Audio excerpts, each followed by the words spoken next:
has won the US Open in the past. If you can win that, you can win this. And he's still very much in contention to do so. Not got a big history in the World Championship.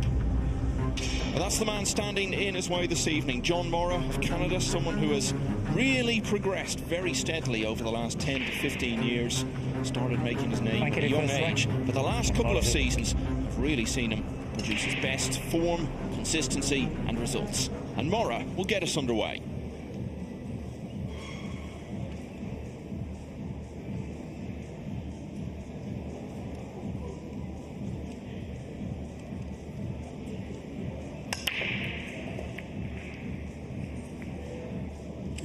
Okay, what you're going to see here is John Morra breaking, playing right-handed, but then in the balls he plays left-handed.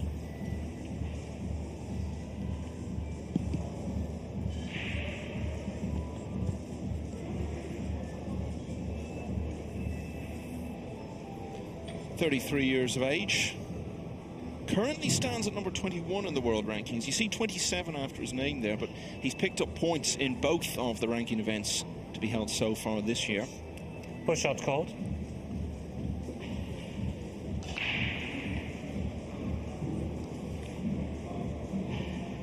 Both of these players undefeated so far. Didn't have to go to the loser's side. Morra beat Typhon Tabor of Germany 9-5 in the first round, and then in winners qualifying beat Omar Al Shaheen, the runner-up of 2 years ago, by the same score earlier today, 11-8 against Wong Doc Tien of Vietnam. Is this the year of Jayson? Sure. What I mean by that, Michael, is other than the Moscone Cup, where he's shown what he can really do, he's not really done too much. Your choice, Jayson. In the latter stages of these events, take out the final of the World Pool Masters, but that was before he come of age, and he made a mess of that final. He should have actually won that match, so he could actually have a World Pool Masters title to his name. Just feel like he plays the game too good not to win one of these in this special arena. Yeah, some people might be confused actually by that, because I've just referred to him as a US Open winner, but of course that was before it was a matchroom event. So absolutely he wants to win one of these style of tournaments. Yeah, and of course, you know, it's the same players in it, but it's just, you know, when matchroom set up a pool tournament, it's just a different vibe. Jayson knows this. He wants to be in this arena, you know, playing in semi-finals and finals and get his name etched in the books. He's one of those players, I feel, when you're assessing his chances in a tournament, it doesn't really matter what sort of form he's been in, because he's just quite capable of going through a bit of a lean spell and then suddenly producing in a big way. Morra doesn't want the bank to go in, but he would prefer it to go in than stay over the pocket, but he didn't play the bank. He was trying to get the cue ball in behind the green 6.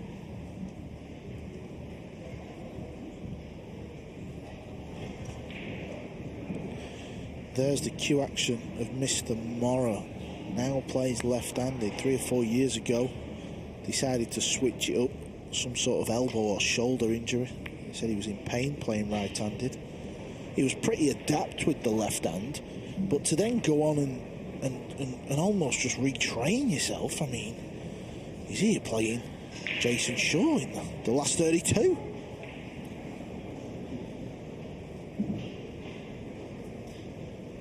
You make the last 32 of the World Snooker Championship. You're playing at the legendary Crucible Theatre in Sheffield, and that's what John Morra's dad, Mario, did back in 1984, qualified to get to the mecca of snooker.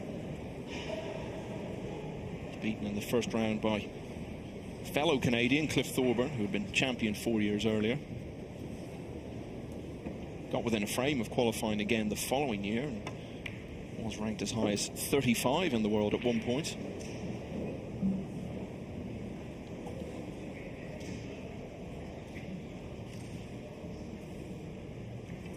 Morra after that went on to do quite a bit in the world of pool, which his son is now carrying on. Albin Ocean, twice winner of this championship, the only man to have been in the final 4 times, is on the hill now against Daniel Maciol. 10-9 in that one.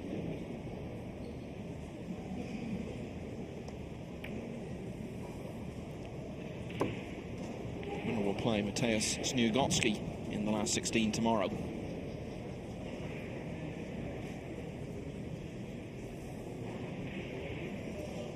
A better shot than it looked from Jayson. Just when you've got to roll the ball in, it's not the kindest of shots. Pool players, top pool players, always prefer to play with a bit of spin or a bit more pace. So whenever you've got that kind of dead roll shot, it's always a little scary. Early days, but this is just the start Jayson wanted and needed.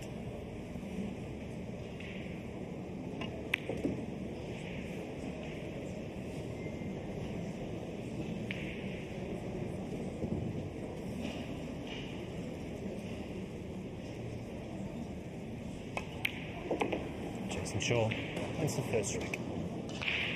And the US-based Scot wins the opening rack. Mateusz Sniugocki got through in one of many close finishes this evening, ending the dream run of Lars Kuckerm of Germany. 11-9. That's the roar we've been hearing around the arena all through the day today on this wonderful 3rd day at the World Championship.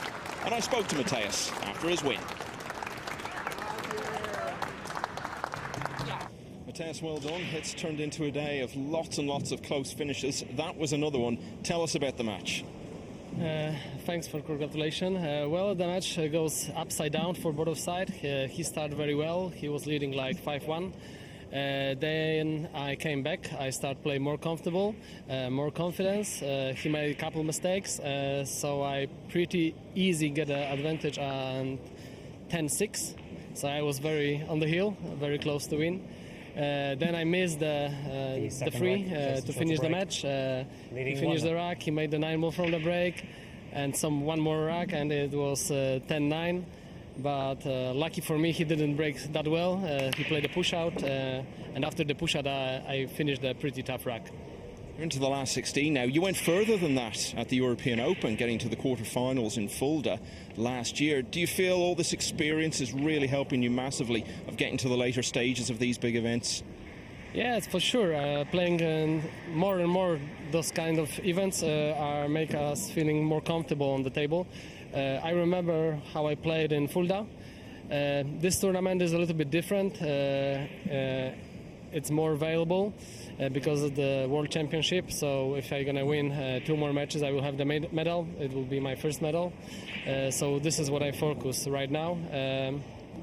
The experience is needed, but the hunger for winning is the most important, I think. Who knows how long it might be before the World Championship is in Poland again. So this could be a once-in-a-lifetime opportunity this weekend. Yeah, you are totally right. For us, it's double special that we are holding this event here in Poland. So it will be wonderful to win this event here. You're here for the penultimate day. Well done. Thanks very much. Thank you very much. As I was saying a few minutes ago, it could be Albin Ocean next for him tomorrow afternoon. Please play again, Jayson. So Shaw has played the push out and been put back in.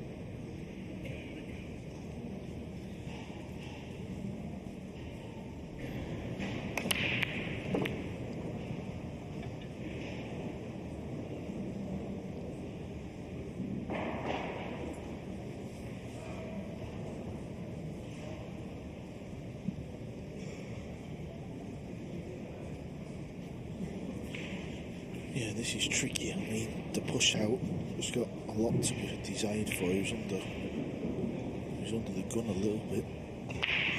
Looks like instead of playing the jump shot direct, he's going to play it further to the left of the yellow and try and pop the yellow 1 off the purple 5 in that corner. Yeah, there you could see. And I think what he's probably done there is he would have realised if he goes for the jump shot in the pocket direct and misses it, maybe there's a large percentage of leaving it on. So he's trying to get the cue ball moving over to the other side near the balls and just kind of bide his time a little bit. Morra, as I was saying, started to make his name at an early age. He won the US Junior Nationals 18 and under. You know, he just turned 15 in Arizona back in 2004 and started winning on the Canadian 10K Tour, which is a reasonable level, later that year.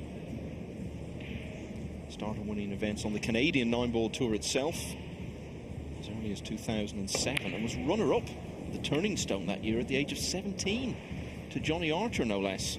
Also showed well at the US Open that year.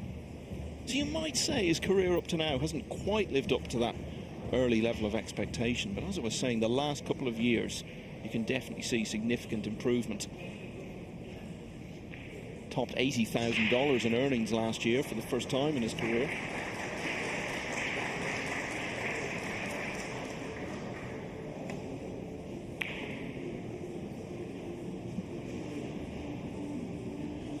I believe he was trying to spin the cue ball in behind the purple though.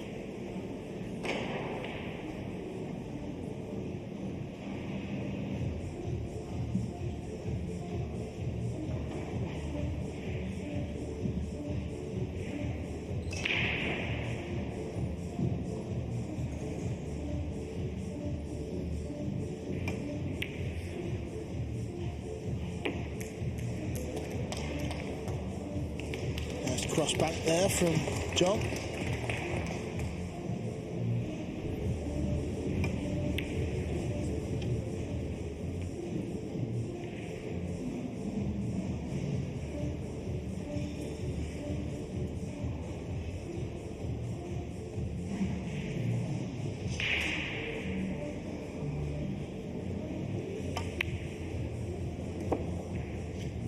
Both of these players, victory tonight would take them within one win of matching their best ever run in the championship.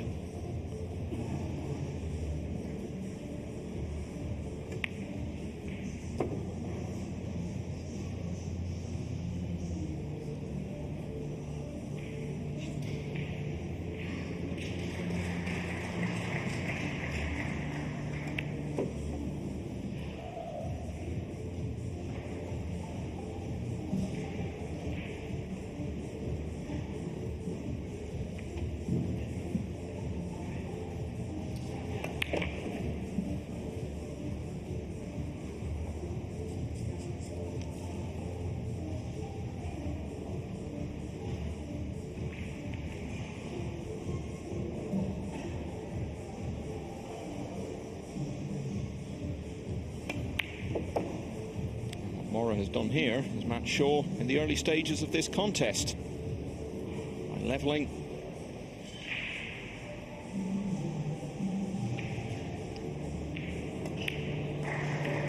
One apiece. John Morra who wins the second one.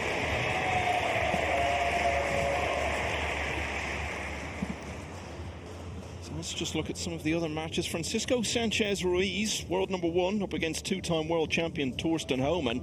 FSR leading 4-2 at the moment. Victor Zalinski, who's been talked about more than anyone as a potential home winner of the championship this weekend, 2-0 down against Moritz Neuhausen. Niels Fine, who has won the championship before, back in 2014, leading 2-1 against Petri Mäkinen. And Alex Pagulayan, who's beaten Joshua Filler twice to get this far, is 3-0 down against Alexa Pay-Shelsh. Now we are in the homeland of Pope John Paul II, but still no white smoke emerging from table 9. So let's have a look in there. We've been waiting for a while for an update on Ocean, who did move to the hill at 10-9 some time ago now. This could be a chance to finally close it out and get through. Runner-up last year in Milton Keynes, where he had won the title for a second time the previous year. Yep. The third rank. One rank each. John Morra.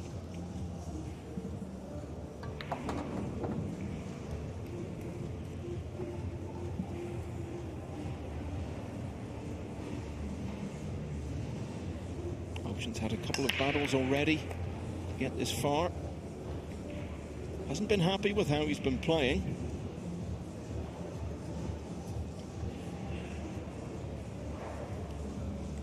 But he, more than anyone, typifies the way to perform in these long events. A lot of long matches to get through. Often starts off not in his best form, and then builds into the event and ends up winning it or getting close to it.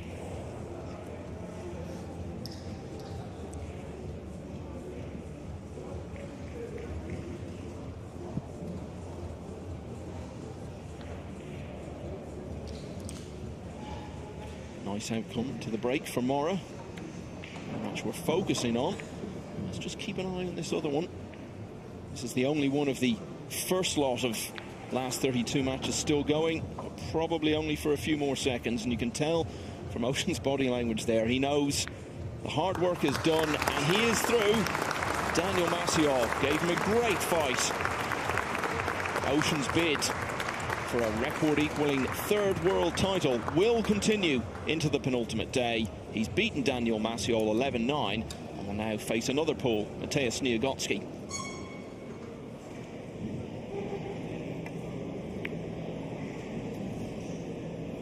John Morra missed that by a long way. Didn't look to be the most difficult.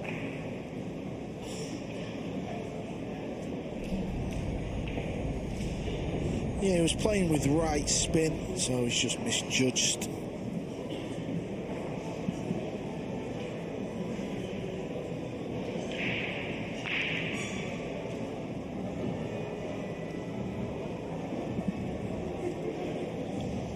Shaw is in a very familiar position here. The last remaining British player in the tournament. 6 started, 3 made it to the last 64. He was the only one to get any further. Chris Melling beaten 11-8 by Lucius Yap in that absolute marathon tussle on this table earlier. Imran Majid went down in a hill against Mika Immonen.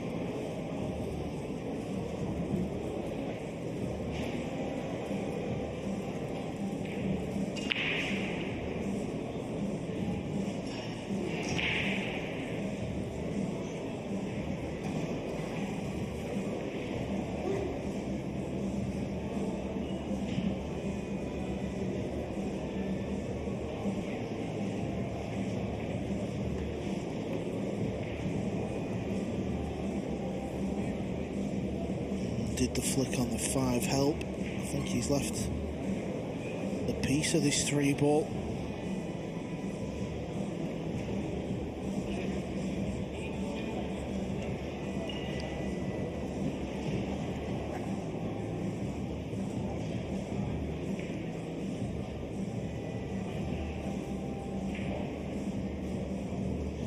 John's jacket down on the cue ball.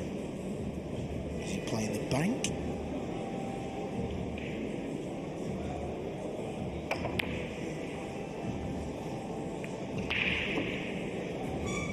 Well, he's fluked a ball, but I think he's hooked himself.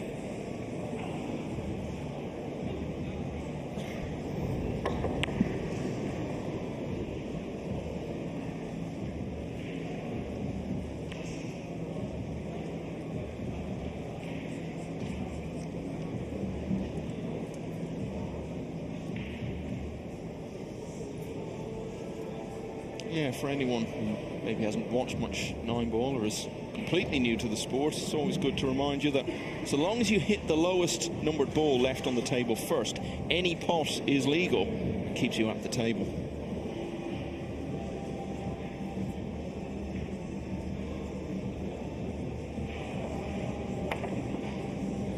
Foul. He did hit the lowest numbered ball on the table there, but only just, and slid off it into the side pocket. So great chance for Shaw to lead here for the second time. Yeah, John was just trying to hit the bottom side of the 3 there and get some distance, so this is give Jayson, well, an easy finish now. It seems to have been a bit of a slow start for both players, yet to catch fire.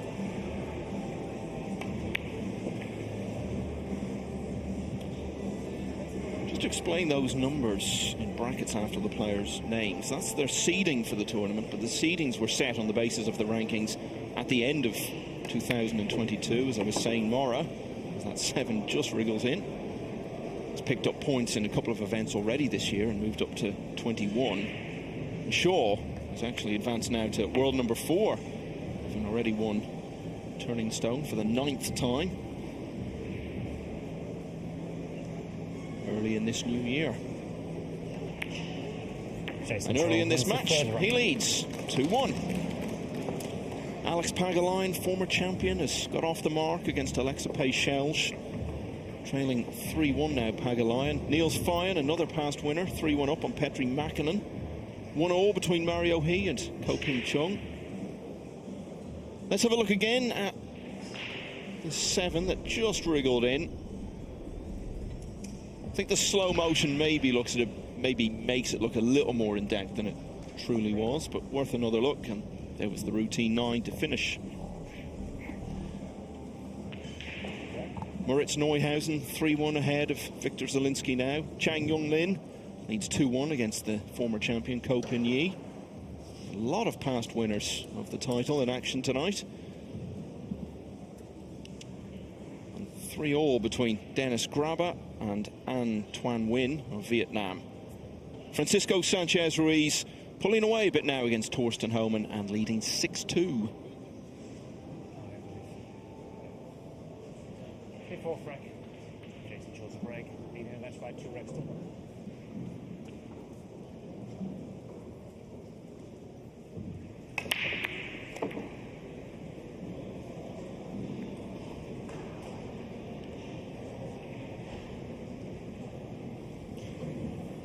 I think when I put you on the spot at another event just before the World Championship last year, Carl, you went for Van Boning to win the title and obviously were correct. Did you go for filler this year? Did go for filler. Yeah, as did I. But you didn't ask me. So you could still ask me. No. I only asked you before the event.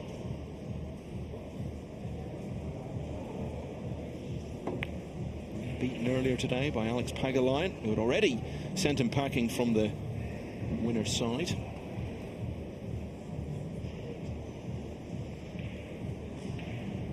Three times now Pagulayan has beaten Filler already this year, having also seen him off at the Derby City Classic on his way to a 3rd place finish.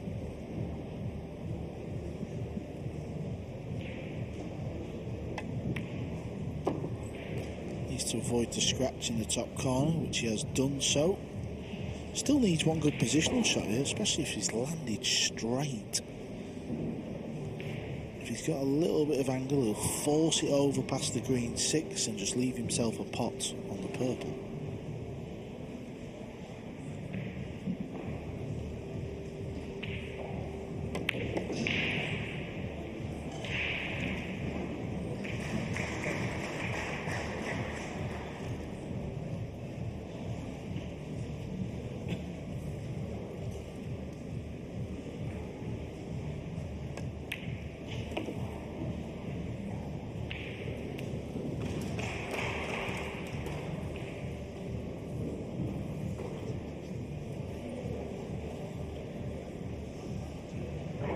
Such a fluent player, so easy on the eye when he's in any sort of flow and gets ahead in the match. Tends to get into that rhythm. So worrying signs for Morra here. Still very early in the match. 3-1, not necessarily a particularly significant lead, but it's one of those where the lead gets much bigger. It starts to become a big task. So none of the first 3 racks went to the breaking player. That one did, though. And as a result, Jayson Shaw is too clear at 3-1. Chose a break, leading by 3 racks to 1. News of another former champion, Alex Pagulayan. I told you he was 3-0 down to Alexa Pay-Shelge. That's now back to 3-2. Ko Pin Yi, past winner as well, trailing Chang Yong-lin 4-1. Francisco Sanchez Ruiz, who may well be a champion in the very near future, and was champion at the US Open back in October, is now 7-3 up on the 2-time world titleist Torsten Homan. Jason's not breaking too clever, is it? That's always going to be difficult to get in some kind of rhythm. Yeah, the one ball went close, but I don't know, the cue ball's coming off the second rail and the spin's bringing it down towards the bottom corner.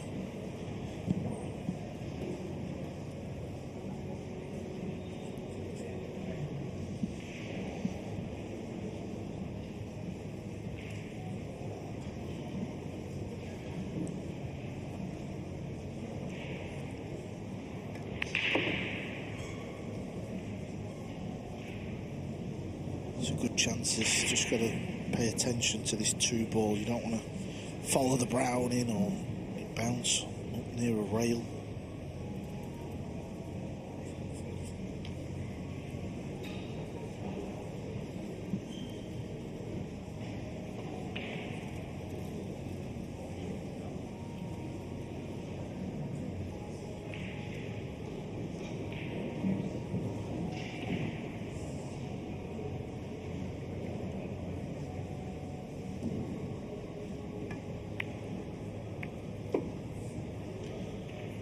Mentioned some of those successes that Morra enjoyed as a very young man, and as long ago as 2010 he made an impact at one of the most prestigious events in the World Masters.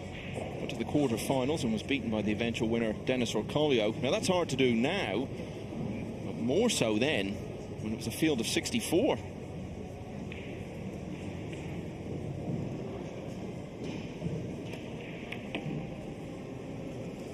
After that, he went through a run of getting to the finals of some fairly big events. Derby City Classic, lost to Shane Van Boening. Turning Stone was beaten by Jayson Shaw and got to the final of the lucrative China Open back in 2015. Albin Ocean beat him there.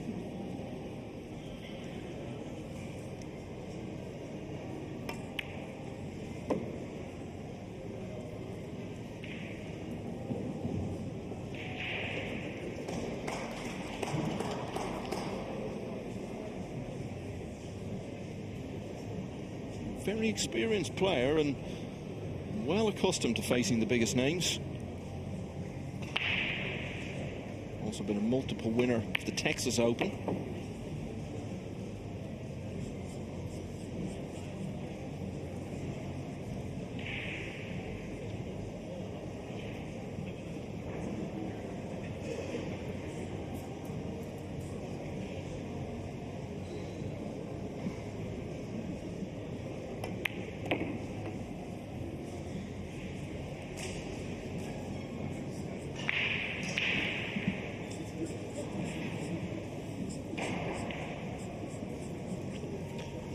This is what John Morra's got to do. You can't be letting the likes of Shaw take early leads, because once that backhand starts to loosen up, that's when you're in big trouble. Obviously John's not really been seen in much of this type of environment. Yeah, he's played with Bagaline in the doubles a lot, but when he's out there on his own playing the big names, this is why he plays, though, of course. He wants these moments.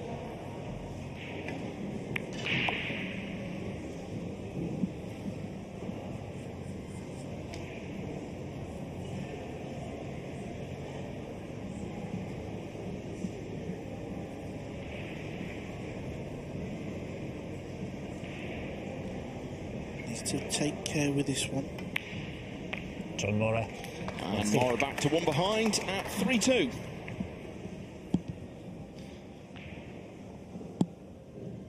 Three former champions were in action in the early part of the evening session. Mika Immonen was beaten, but Shane Van Boening won. So did Albin Ocean. Worth another look at these winning moments that we saw a little earlier. And always worth hearing what Albin Ocean has to say about it all. So let's do Albin, that. Another tough match. Yeah, crazy tough. Cannot compare that one to the previous matches. It was rough. You know, it was close. On 10-8, I made maybe a bad decision afterwards, because afterwards you always know what you should do. But I'm glad he was shaking a little bit. He made a bad choice on 10-9s, which gave me the match. That's one of your greatest assets, apart from your skill level. You're so cool under pressure, and it really helps in that kind of situation. I think I showed already different sides of me, especially at the CLP, what I remember. But of course, I mean, World Championships is something different. I'm here 100%. I'm here to win. So I want to give everything, and that's what I'm here for. And now another very accomplished Polish opponent next in Matthias Snigocki. Of course, I had the feeling already now, you know, with like 100 people behind me who were rooting against me. It's going to be the same tomorrow. Going to be a tough one, race to 11. Everyone knows you have so many changes in the match. You can take an easy lead, but then the other one can come back. So I need a big start finally, because I had some bad starts in the previous matches. So I'm hoping for a good start and going all the way. Having the crowd completely against you, now that might make some players wilt, but I know you, that makes you even more determined. Of course, and I think it's also not always advantage for the player. In here, the case, it's the Polish player, because especially in the end, you feel a little bit more pressure on your shoulders than the opponent. But you know, I know that feeling. You know, I mean, I just played the Mosconi Cup, and they were screaming against me for like an hour when I played her. So it's nothing new, but it's always tough to play. Well done so far. Great stuff. Thank you very much. One thing which is really noticeable, to me anyway, over the last couple of years, as we're seeing more and more televised events, and the players are becoming more and more accustomed to being in front of the camera. Push out calls. I think the insights we're getting from them in these interviews are slightly more revealing as time goes on. Ocean will be back tomorrow to play in the last 16. The options, Jayson.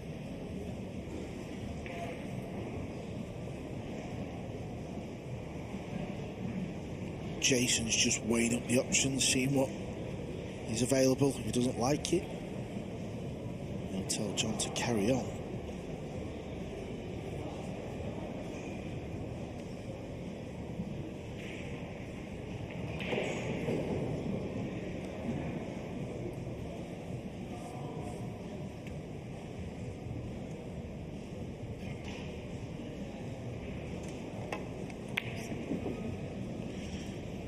Very attacking play.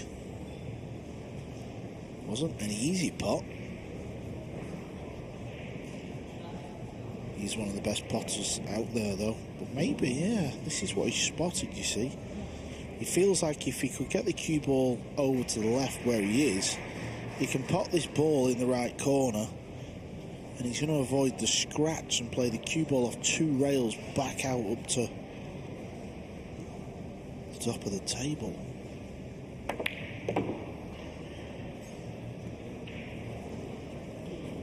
Oh, that'll work. Don't think he intended to bump the ball.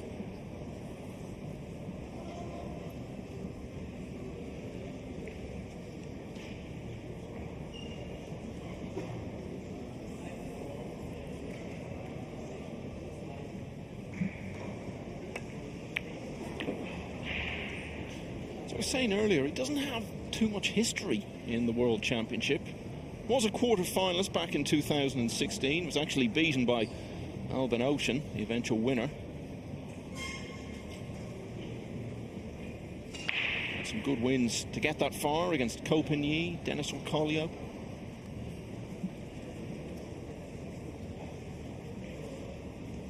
Be disappointed with that positional shot though, won't he?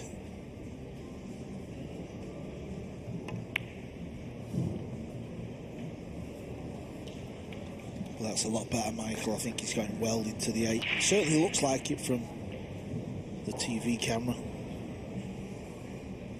That's what you've got to do, though. You know, sometimes you're going to play these racks and you're not going to get the cue ball where you want. So we've seen it with SVB at 10-9. Played a poor positional shot, but then played a fantastic safety shot and ended up winning the match.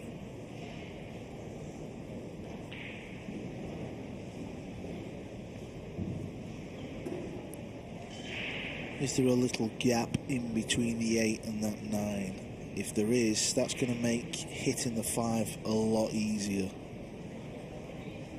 May go one round, try and pocket the 5 in the right centre.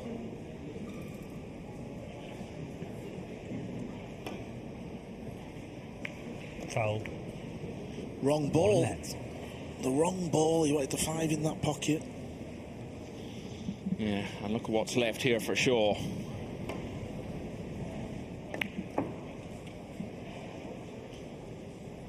Jayson Shaw won't mind being reminded of that Moscone Cup. Another strong performance from him. Yeah, luckily he couldn't see that. Just for our eyes only. By his standards, actually, it wasn't his greatest week, but did enough to feel he'd made an important contribution again. Been MVP in the Moscone a couple of times. He's very much been the main man in that event the last few years.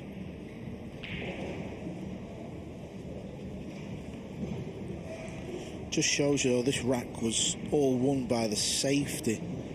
We've seen it with Pagalayan, masterclass in the safety side of the game. Very underrated part of Nineball.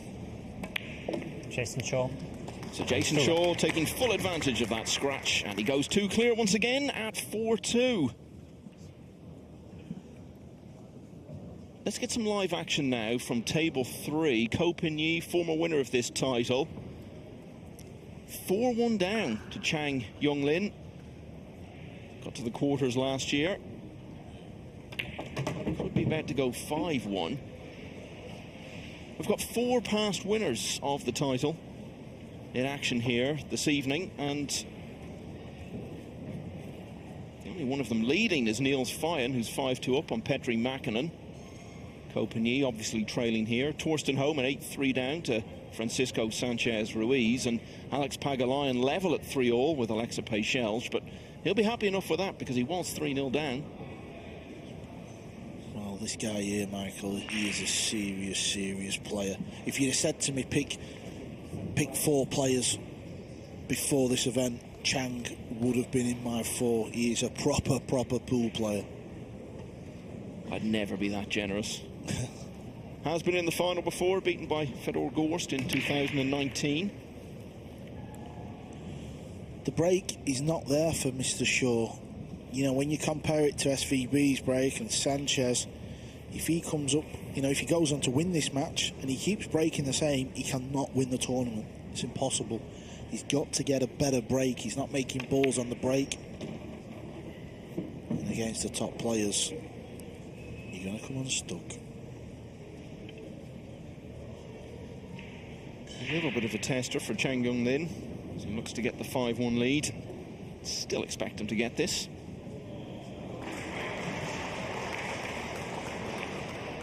You're absolutely correct in what you're saying about Shaw not having the break with him this evening. But that's actually his first dry break in this match.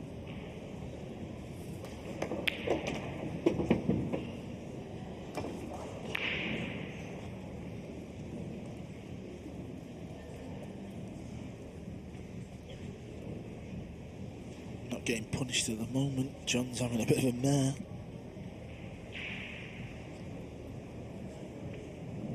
Yes, John, you did miss that ball over the pocket.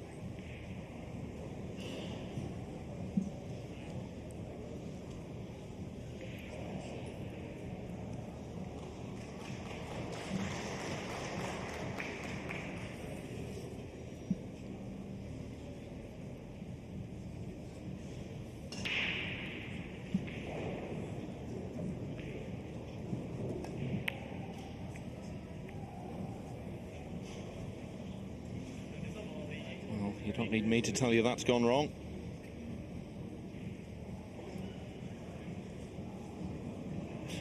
"13 Polish players started out in this championship. 7 of them got through to single elimination.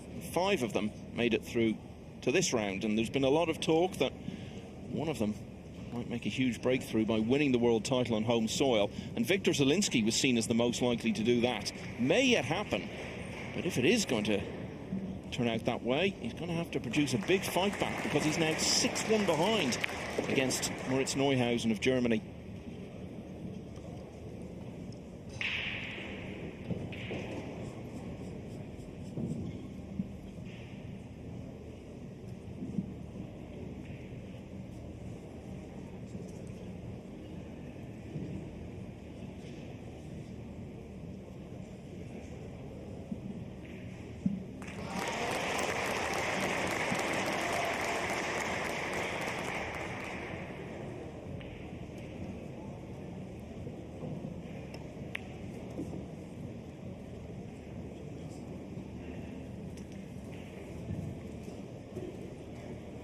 Couple of key shots coming up for John. Getting on the 4 should be okay, but he might end up leaving it a little short of pace, and then getting to the purple 5 becomes a little harder.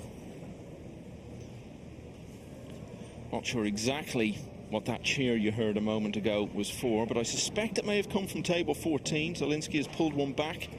6-2 behind now against Neuhausen.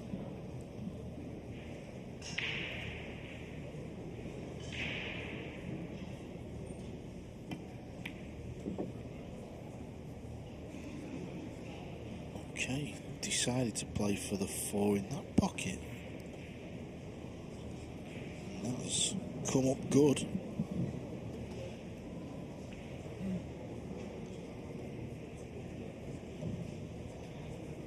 I think you could describe him as a fairly methodical player, and I guess you're always going to be when you've gone through that change from being right-handed to playing left-handed. Such a technical operation to undertake.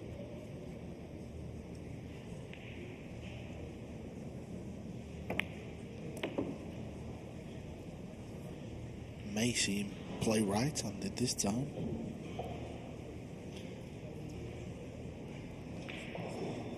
The reason he changed, in case you're not aware of that, he's very left-eye dominant. But he was playing right-handed, and the combination of those two things was damaging his neck, so he decided he needed to make the switch.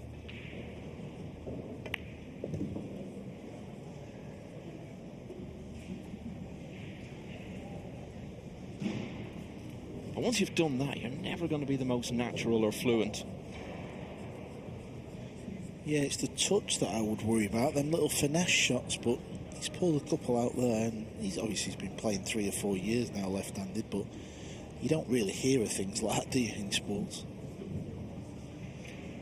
No, what you hear is things like maybe someone who's naturally right-handed but plays something like golf or snooker left-handed, but that's generally something they've done right from the very start. To actually make the switch mid-career. Extraordinary story.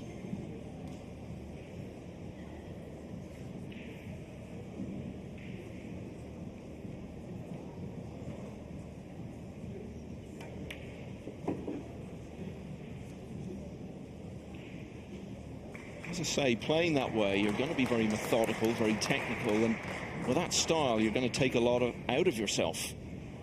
And that's bound to become a factor towards the end of long, close matches, and particularly over the course of a long, demanding event like this.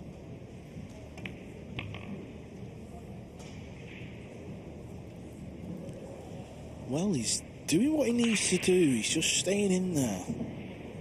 As long as he can do that. Yep, he'll have a chance. Dry break from short. And it's cost him. Morra closes to 1 again at 4-3. Let's go over to table 2. Two-time champion Torsten Homan in action here against the world number 1, Francisco Sanchez Ruiz. And it looks as though the man from Spain, who had such a glorious 2022, is going to the hill. Indeed he is. It's 10-3 there now. Great to see these German stars of the past like Homan and Ralph Souquet still battling here. Ralph went yesterday. Looks like Torsten is following this evening.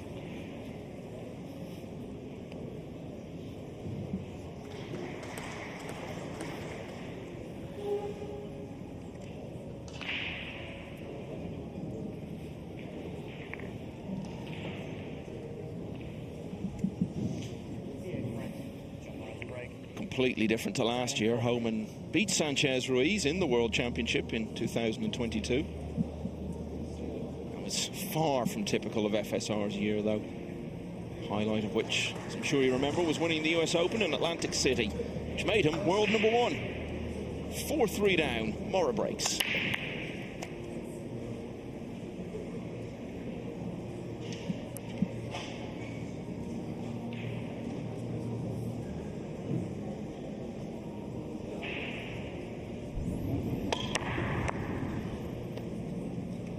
This is a decent break-off. This is a decent split. He's got a shot at the 2 ball.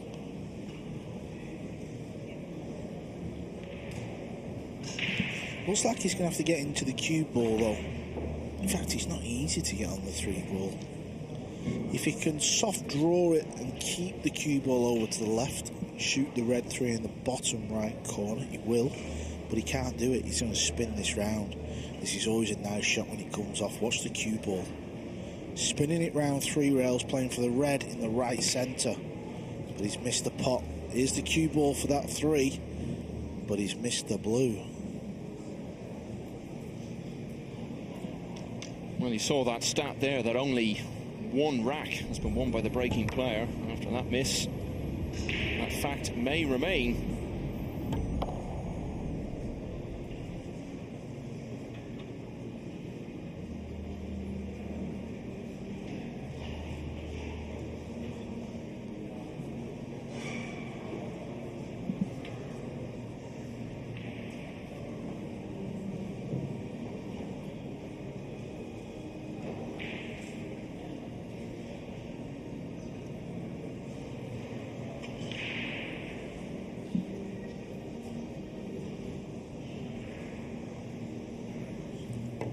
Thin one. Oh, it's a good pot though, it really is. Position's not bad either. Look at that, hampered as well. Super thin, great shot though. He and Joshua Filler really stand out in terms of how much they back themselves when there's the slightest sniff of a pot. They've got the goods to back it up.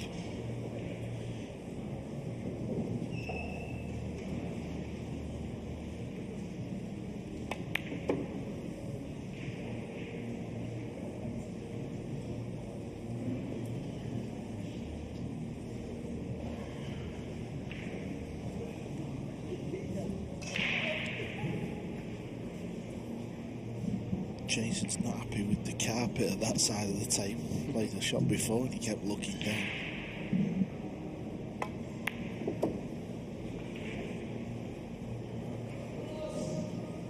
It was at this stage that Shaw's World Championship campaign ended 10 months ago in Milton Keynes in a hill finish against former champion Ko Pin Yi. Yeah, it was on the main table, actually. I remember that. It was a phenomenal match. He's given himself every chance here. Going at least 1 better this time. So he was 2 clear at 3-1, at 4-2, and once again at 5 racks to 3 here in the World Championship. Another player representing Canada, John Morra, in action on the main table. Trailing at the moment, though, 5-3 against this man, Jayson Shaw. Yeah, he's made a ball, but other players' cue ball, he's coming across more parallel. Watch it off the second rail. There's the first rail, and the spin is bringing it near this corner quite a lot. So he's going to scratch at some point in that pocket. Yeah, you're absolutely right what you're saying about the break, but as someone who's been a top player, is that something that maybe half an hour or an hour on the practice table before his next match, if he gets through this one, you can hope to sort that out, or do you have to play your way back into it? Yes, but a couple of times I spoke to Jay today and yesterday, and he's told me he's not going in the practice room. Why not? He just said he feels like he's playing really good. He feels like he's going to pot everything other than blue 2 balls. And he just feels really in touch with his game. He feels confident. So he said, I don't feel like I need to practice. But I think if he goes on to win this match and we have a little chat, he's breaking with his playing cue. I think he needs to go and work on the break, especially if he's going to try and go on and win this title. He's not going to win this title breaking the way he is. Surely a player wants to go out, even one as good and as talented as him, and just warm up before the match and not go in cold. Yeah, I mean, listen, at the minute he's decided not to do it, but if he wins this match and gets through to tomorrow, I think we'll see him on a practice table. I think he's just trying to kid me on, Michael.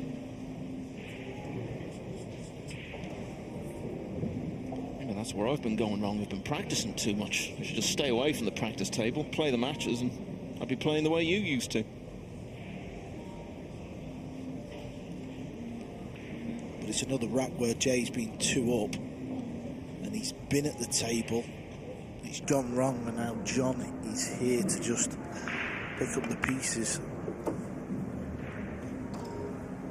And the way the breaking has gone reflected in what I was saying earlier. Only one of the 8 racks so far has been won by the player who had the break. And every chance, we'll still be saying that at the end of this one.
Morra was quarter-finalists in this championship, as I was saying, all the way back in 2015.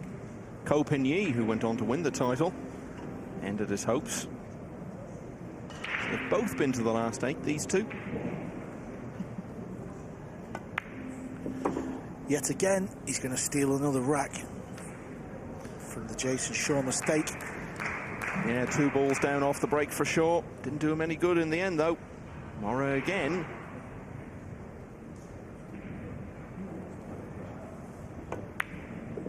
Closes to 1 behind. That's the rack. It's 5-4. Now another day, another exciting announcement from Matchroom Pool, who've launched the Nineball Balkan Tour. 4 events already announced.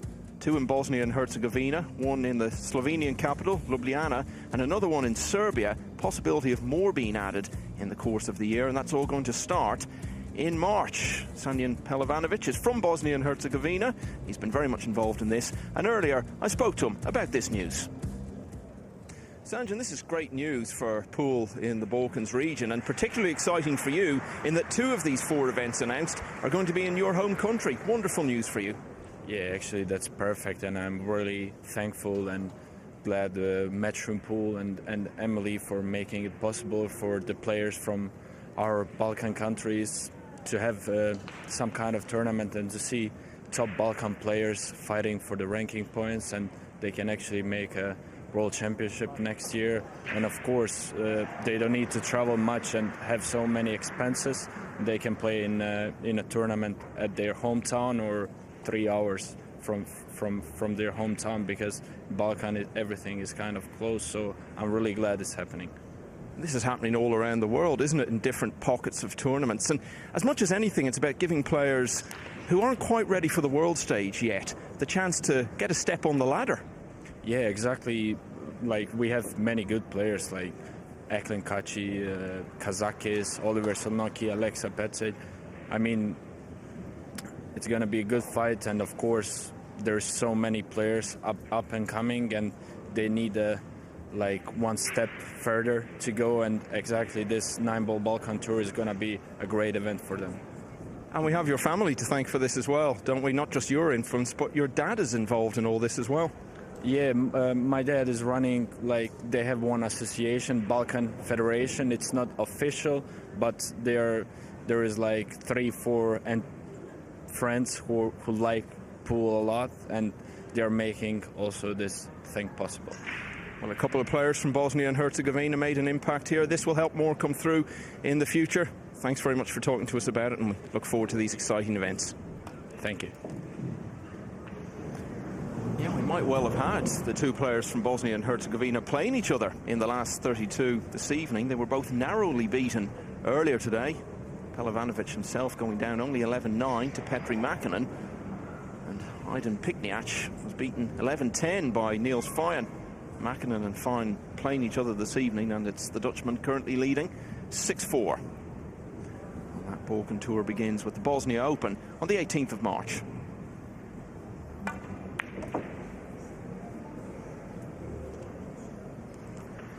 This is not going to be easy for John. You can see the purple 5. He's just hiding behind the brown 7. How do you get on that? I don't even know if he can knock it out. It's tough to see from here, but the odds are stacked against him.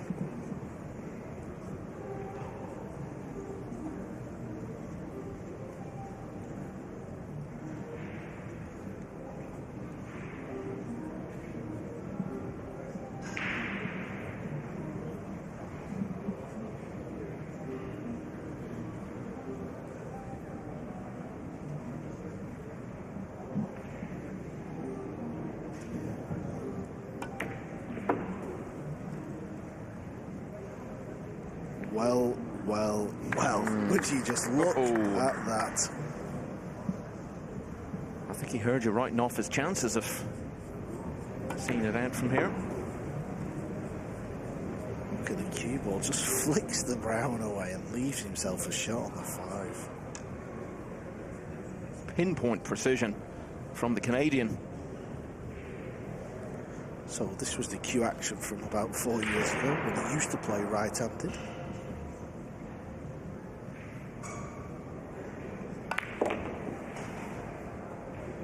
Oh dear, it hasn't served him well there. John Morra, this is his 5th breaking rack. He hasn't won any of the previous 4. Doesn't look likely to win this one now.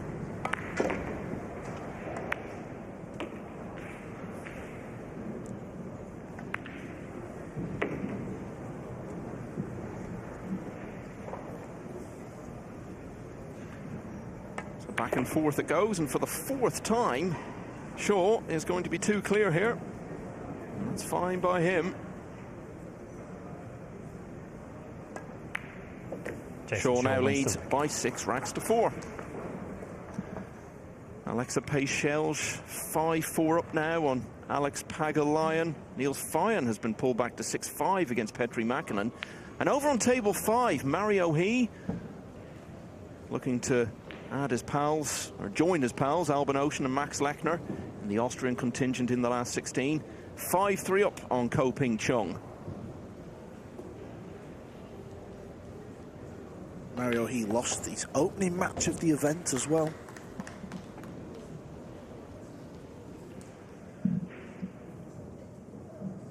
And the other co-brother in action this evening, also trailing, Ko Pin Yi. He's pulling things back, though, against Chang Yong-lin. He's now only 5-4 down. Moritz Neuhausen leading Victor Zalinski 8-3. Dennis Grabber 7-5 up. Foul Against Antoine Wynne. Ball in net. And Francisco Sanchez-Ruiz on the hill at 10-6 against Torsten Homan, the German veteran, holding on in that one. Ball. Now, what's happened here, Carl? Yeah, he just got into the cue ball a little bit too much and just drew it straight into the side off the one rail. Sometimes it would hit a ball and stay dry, but it is a bad break, another bad break.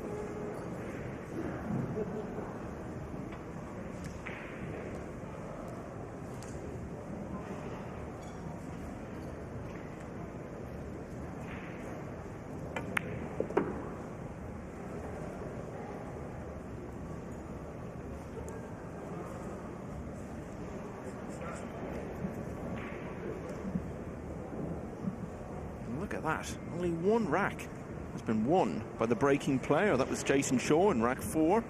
He ran out. It's been like one of those tennis matches where all of a sudden neither player can hold their serve.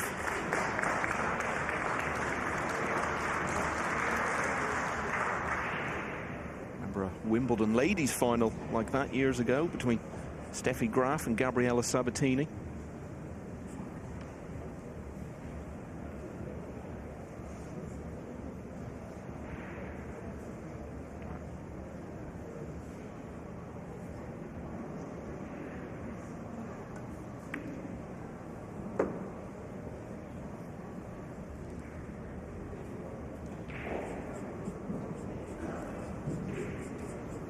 That quarter-final run wasn't the only time Morra's done well in the World Championship.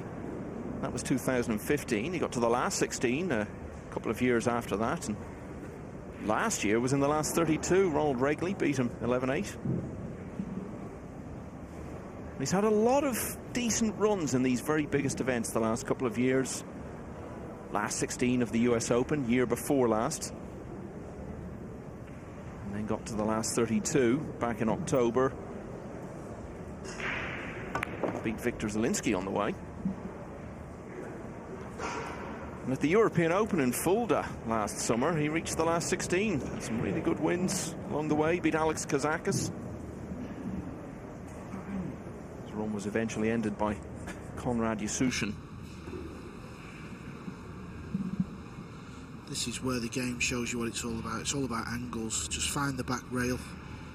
You've got a massive angle on the brown 7. And then when you float up for the 8 ball, you've got to make sure you've got a big angle on the 8. You see how the cue ball's bounced up a little bit? He's still got an angle, but now he's going to have to play a stun shot, which is an execution shot. I wonder if John ever feels like, if it's going wrong, just start playing right-handed again. Must enter his head at times. So as we keep an eye on this, let's also look in on one of the other matches. I believe it's Victor Zalinski we're going to have a look at. And so much talk about him as a potential home winner of the title. John was a little bit fortunate to find that rail, because it's giving the angle, so it's a little bit tight. I'm sure we'll catch up with Zalinski's match in a moment. Just seeing the end of this. As John lands a little bit short, Michael. It's a tester. Yeah, don't want these, do you? At a key stage in the match. Looking to get back to one behind yet again. I think we'll be looking in on that Zalinski match in a moment, but let's just stay to see this one. That's a concerned face. Big shot coming up. 50-yard line 9 ball for Morra. Shaw absolutely itching to find his form in this match. But in that rack, it was more about scratching. And it cost him in the end. It's gone back to 6-5.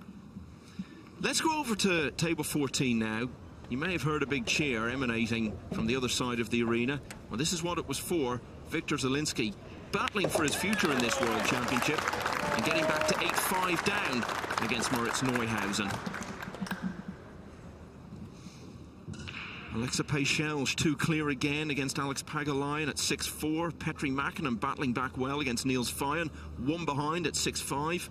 Mario He one ahead of Ko Ping Chung at 5-4.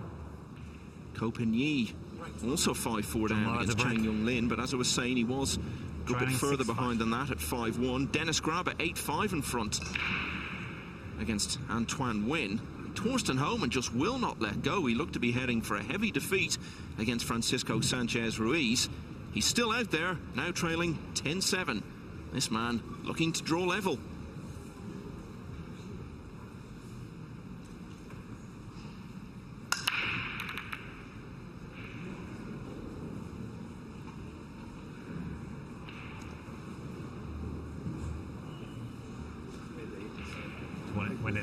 Well, the 8 dropped in the side. But can he get through to this one? I'll get a better idea from here. Look at the 8 ball spinning its way into the side. Kicked along the way by the 3 and the 7.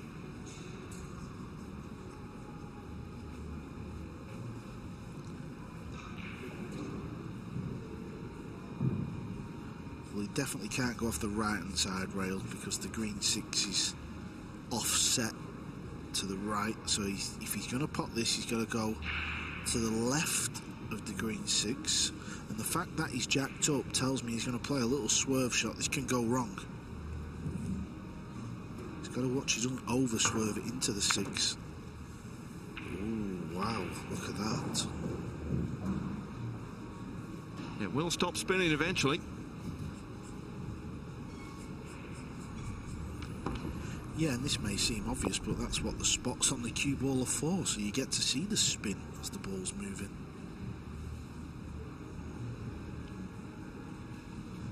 It's like a wide shot of the earth. I think the world record, Michael, somebody spinning the cue ball is over a minute. You know, hitting the cue ball. Yeah, spinning the cue ball onto another ball and getting the cue ball to spin. I'm sure it's over about a minute. I thought you'd know the answer, to be honest. Maybe Phil Yates does. Well, he'll pretend he does. He puts a spin on everything. This is horrible. Look how straight it is. Yeah, I think he played it off the red 3, because how would he get on the red 3? And now he's got tap-ins, really. He might finally win one of his own breaking racks.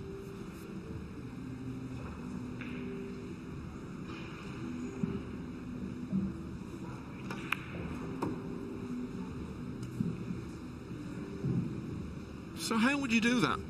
How would you hit the ball in such a way as to deliberately make it spin for a minute? You've got to play like a stop shot with extreme right or left-hand side. So when the cue ball stops, it just continues to spin.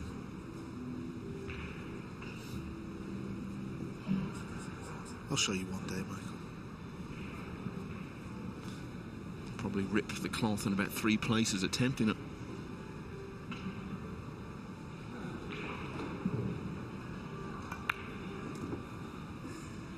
Well, is these 3 balls left to tie this match up?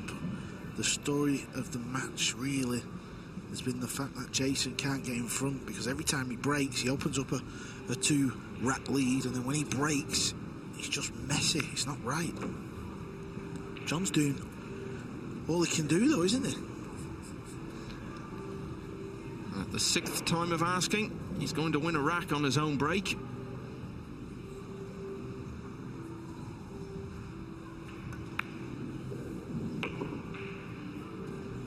Hasn't been level since it was 1-1.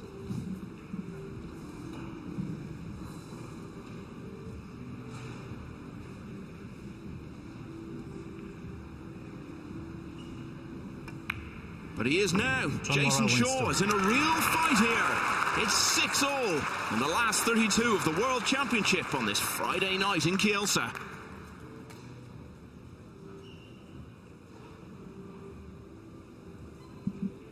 Let's have a look in on table 2. Francisco Sanchez Ruiz on the hill. He's been there a while against Torsten Homan. But is this finally going to be the end?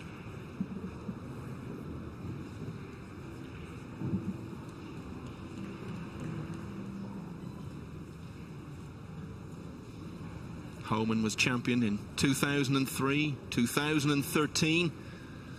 Would have loved to keep that sequence going. Winning it another 10 years on. And he's battled so well to stay in this match.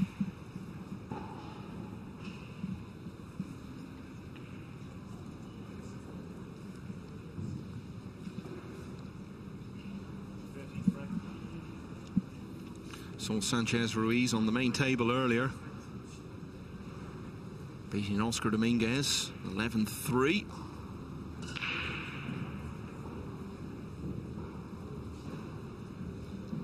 On the main table now, Morra breaking here, looking to go ahead for the first time. We will keep an eye on table 2. This is the world number 1 in action.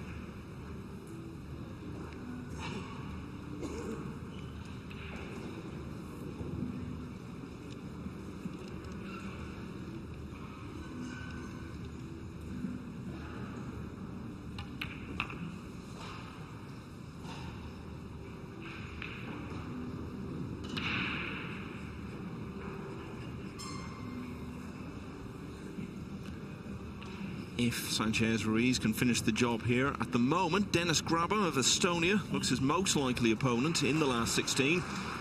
He's 8-5 up on Antoine Nguyen of Vietnam. And in the last few seconds, that's gone 9-5.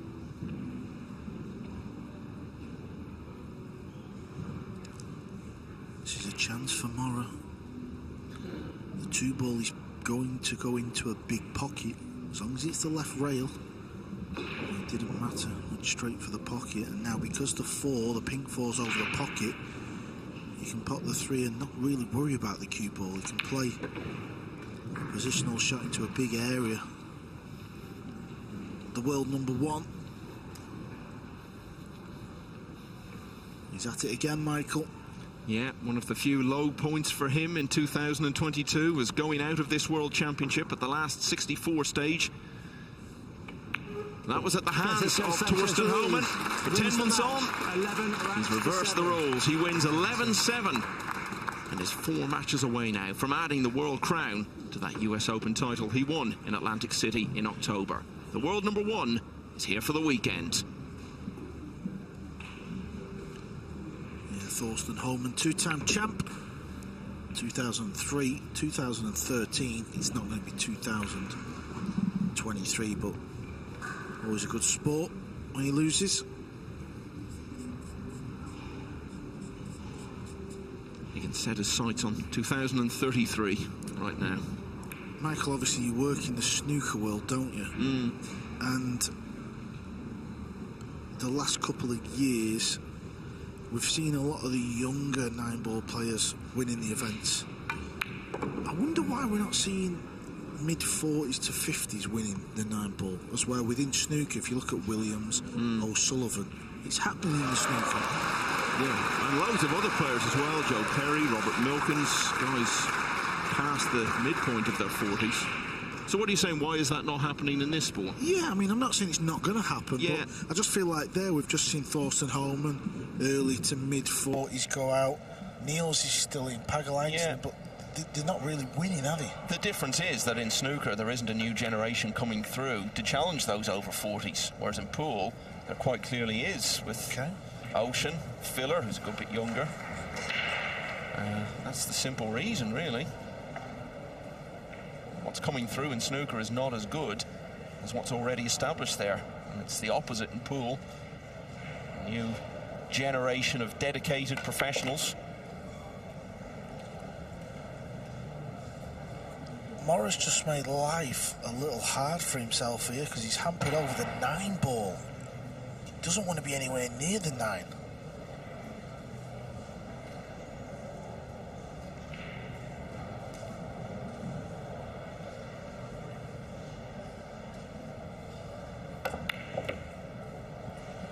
Passed the test though, jacked up. Yeah, and he's finding his best form as we enter the key stages of this match. A match in which he now leads for the first time. John Morra, from 6-4 down, has won 3 on the bounce. He leads Jayson Shaw 7-6. One of those to fall, Daniel Maciol, also beaten. But Mateusz Sniagotsky is through to the weekend. So is Sebastian Batkovsky. And so, maybe, Victor Zalinski might be as well. John Morra leading for the first time and has the break. Yeah, John's just breaking a lot better at the minute. He's making the 1. The cue ball's not flying all over. Take another look. You see how it's coming back in towards the 9? From what we've seen since the new break change, whenever that cue ball comes off the side rail and hits the 9 full, percentage-wise, it seems to work better. This is a chance. It's a thin one, and it's long off the rail. So this can still go wrong. Yeah, that says, obviously it's 1 apiece, but I think Morra may have had 2, but the point is when Shaw's been up a couple of racks twice in the match, he's not capitalised because he's breaking really poor.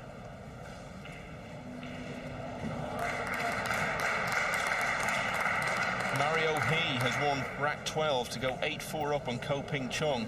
And Alex Pagalainen has pulled one back. He trails Alexa Pechelge, only 7-6 now.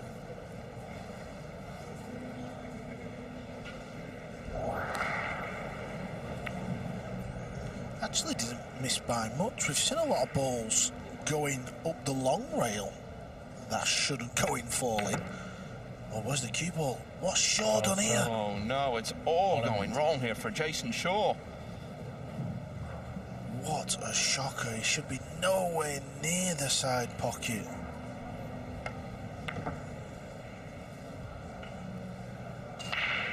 Just didn't get into the cue ball enough. Here's another look. Actually didn't play it with low spin, draw rather. He just played it with left English. He's never looked comfortable in this match, even when he was too clear, a position he was in a number of times. As you rightly said, Carl, he was never able to advance on that. Yeah, the bump on the 9 is okay for John. He'll probably just stun this off the side rail and back out into open play. Again, 5 balls left. It's all about angles. Dennis Grabber now on the hill at 10-5 against Antoine Wynne. Needs one more to set up a clash with Sanchez Ruiz.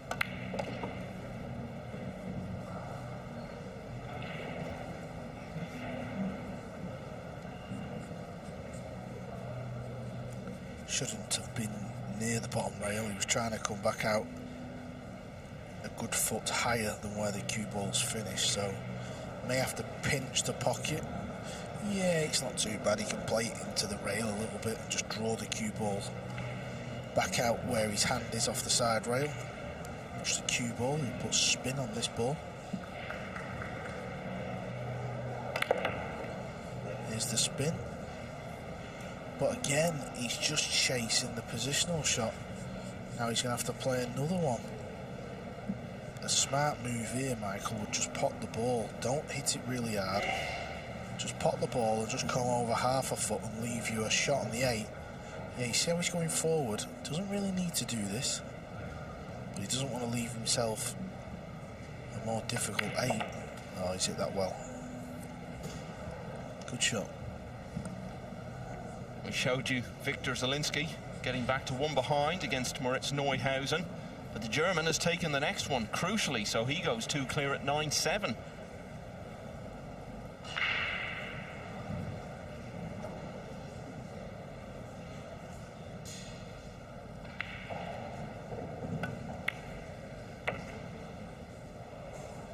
John Morra hasn't been too clear in this match, but he's about to be.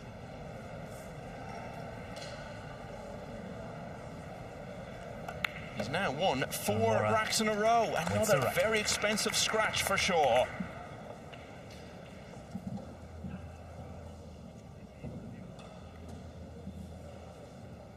Now, we were telling you about Francisco Sanchez Ruiz, and we saw him go through, beating Torsten Homan 11-7. Homan, the 2-time champion. Sanchez Ruiz looking to win it this year for the first time. Afterwards, he had a word with Phil Yates.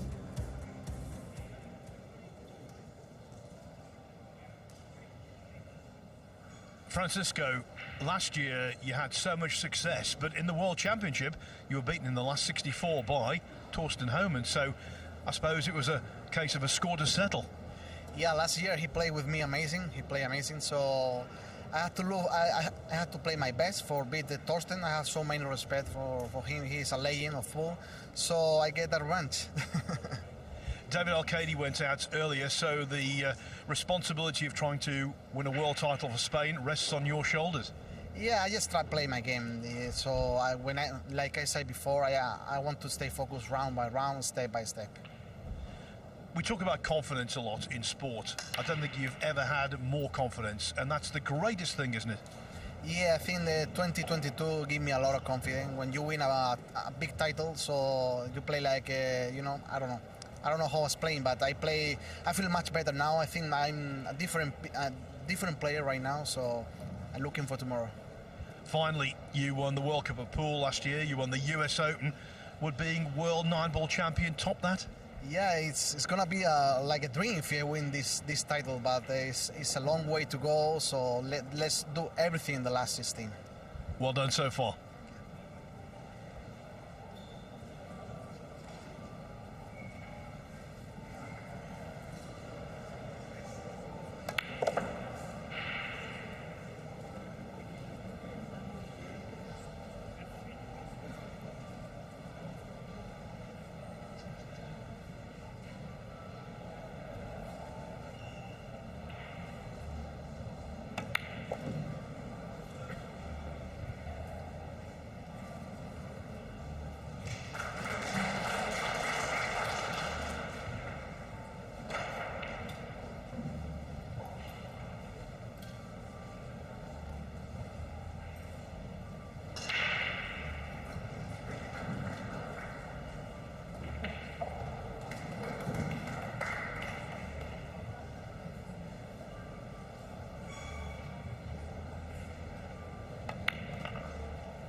bit like Morra, lost the cue ball a little bit and put himself in awkward position.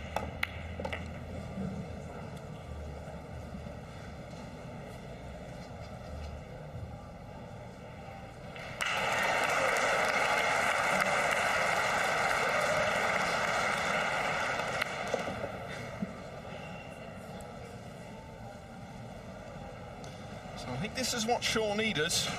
Ideally, I guess he would have preferred to do it on a breaking rack to restore his confidence in that department. But off the dry break from Morra, Shaw wins dispatching the balls nicely and closing to 1 behind at 8-7.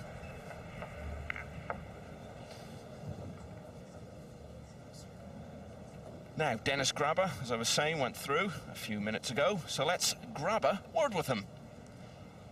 Dennis, after that nail biter this afternoon, did you play with a little more freedom this evening? Yeah, I played solid. I played actually good against Robbie as well, but he played phenomenal as well, so it was, yeah, nail biter.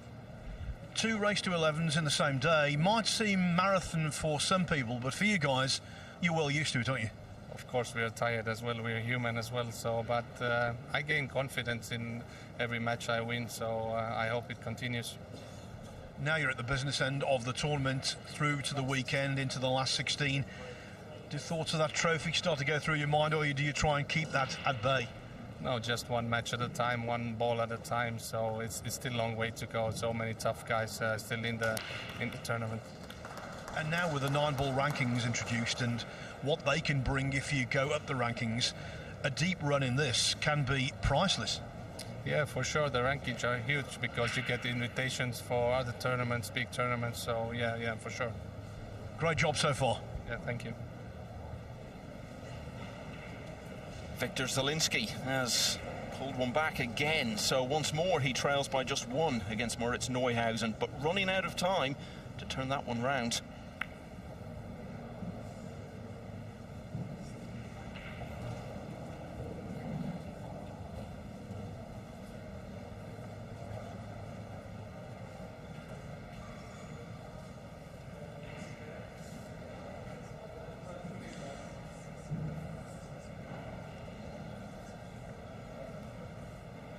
Niels Fyan really needed to make something happen, and he has. He's won rack 14 to get back on level terms with Petri Mäkinen.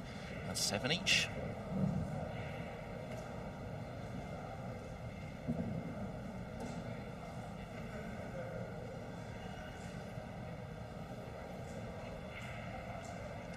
You won't mind if the 2 clips the 4. It's all about getting a good cue ball. Oh, he's hit it way too thin. Way too thin.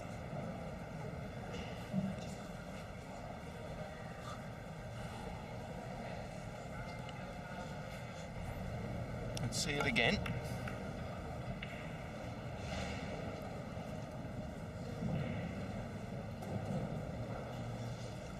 Three ball still goes, I believe.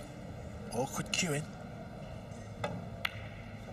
Oh, nice shot, Jayson Shaw. Now this is table 14. This is Victor Zalinski. He's a long way behind in this match against Moritz Neuhausen, one of the ever-growing and strengthening German contingent on the tour. And he's pulled off another big cheer. That was getting him back to 9-8 behind.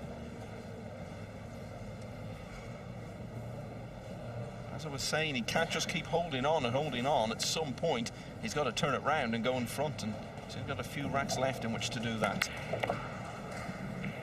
When we were talking about potential Polish winners, I think the 2 names to the fore were Wojciech Szewczyk and Zalinski. Well, Szewczyk was beaten 11-1 earlier by Duan Kwok Hwang.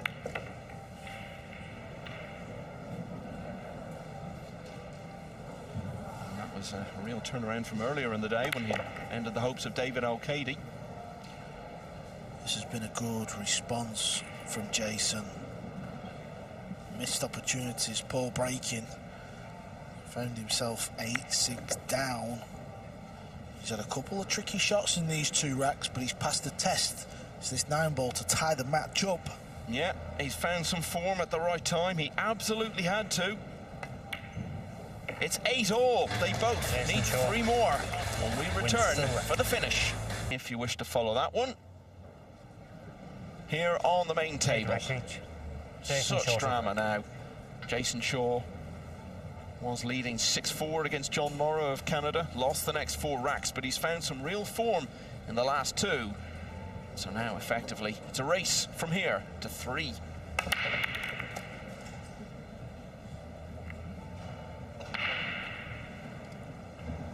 Well, I believe he's got a shot at this 2-ball. Let's have another look in a minute. See how the cue ball come off the side rail and hit the 9 full, and it's worked out a lot better.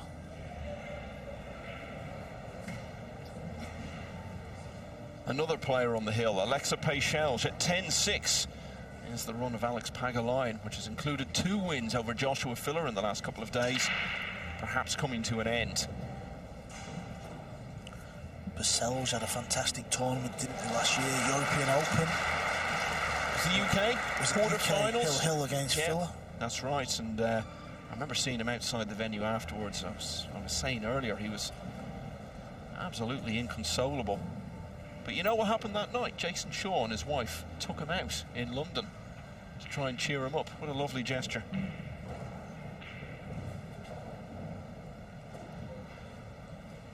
Well, if Jayson doesn't book his ideas up, it might be the other way around here. Kielce. Jayson can have all the nights out he wants if he doesn't turn this round. Although he has got back on terms now in terms of racks, and look at that, ball's potted exactly the same.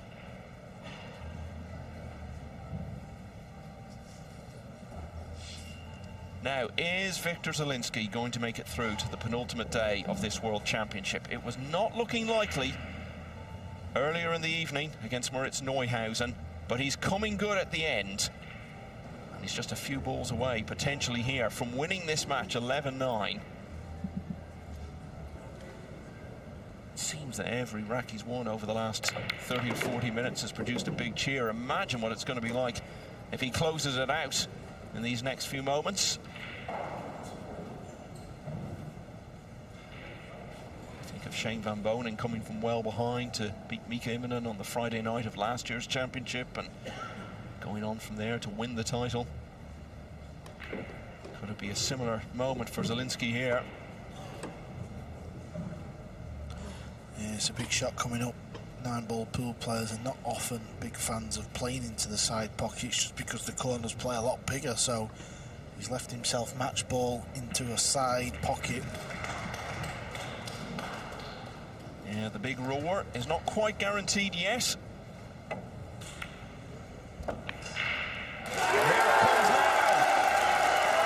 Victor Zalinski has had to carry such a weight of expectation from the moment this championship was even announced to be in Poland.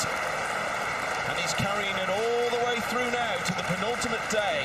He's turned it around and pulled off one of his best ever wins, you have to say, in the circumstances.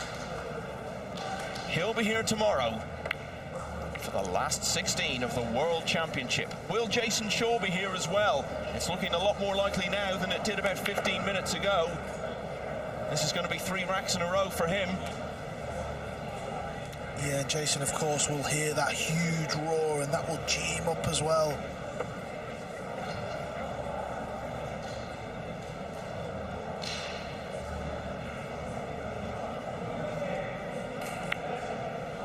We're seeing the best quality from both of them towards the end of the contest. Shaw back in front for the first time since it was 6-5. He might just come through this now.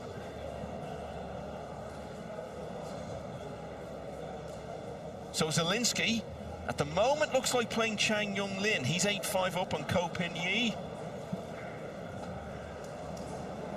And the other Ko brother in action this evening, Ko Ping Chung, is 8-6 down against Mario He, who's looking to make it 3 Austrians in the last 16 after Max Lechner and Albin Ocean won their matches earlier.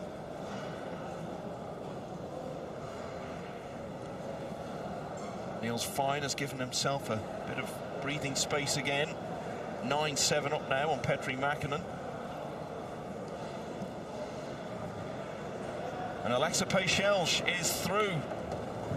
He's ended the hopes of the 2004 champion Alex Pagulayan by 11 racks to 6. So we'll be back to this one very shortly. That's another one heading for a dramatic finish. But all eyes on this table now. Shaw has definitely stepped it up a bit, Carl.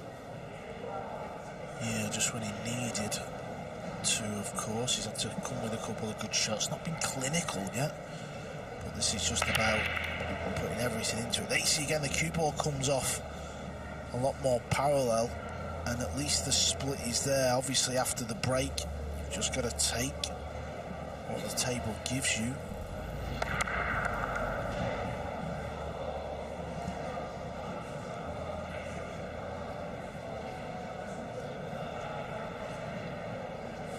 Looks like it's going to be a push. Yes, it will be a push.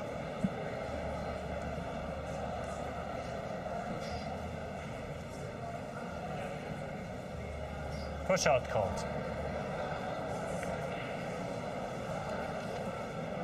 John, it's your choice.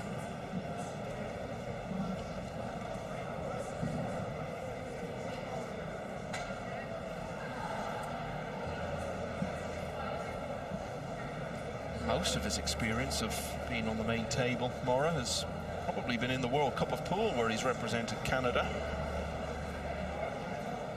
8 times.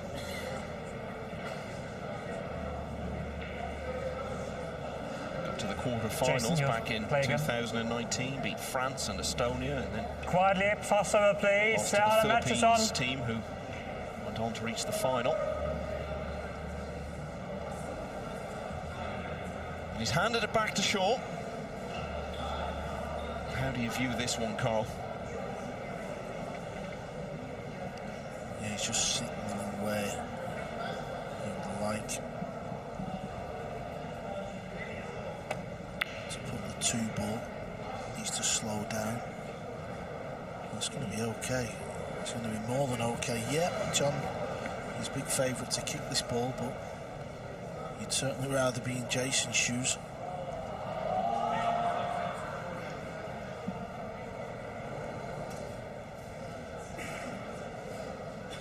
Ko Ping Chung has won that rack and is back to 8-7 behind against Mario He.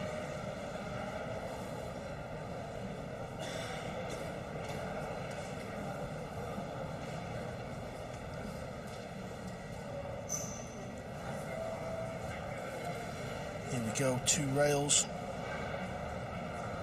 with loads of spin. He's played 1 rail.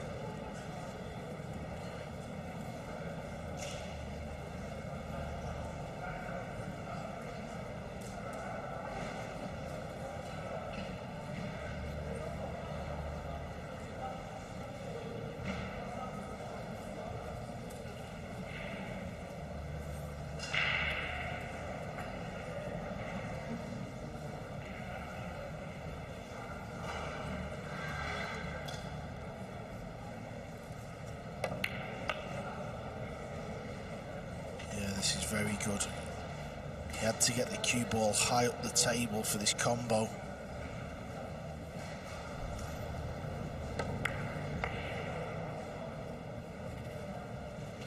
It's like he's been shaken into life by the way Morra charged back at him. Yeah, this combo from this angle looks a lot straighter, but you can actually see where he's got to aim on the 3 in order to pot the 8 ball. And he's going to control the cue ball and the 3 after this shot because he wants to land on that ball. Going to have to play a bank shot. Players sometimes like to draw the cue ball back out off 2 rails as well. Yeah, watch the cue ball. 1, 2, not quite off enough. Is he on this? He isn't. Look at his face. He didn't quite get into the cue ball there. That cue ball should have been fizzing around a lot more. Almost forgot to draw into it. There, look where it goes. So what's he faced with?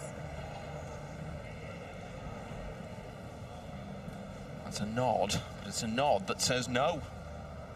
Swerve shot. Swerve shot from Shaw. That's a beauty. He's bringing his full repertoire in this rack. Good news is if he just pots the ball, he should have a shot on the brown 7. Oh, right in the middle, right in the middle. What a response in a massive, massive rack. Lost 4 in a row.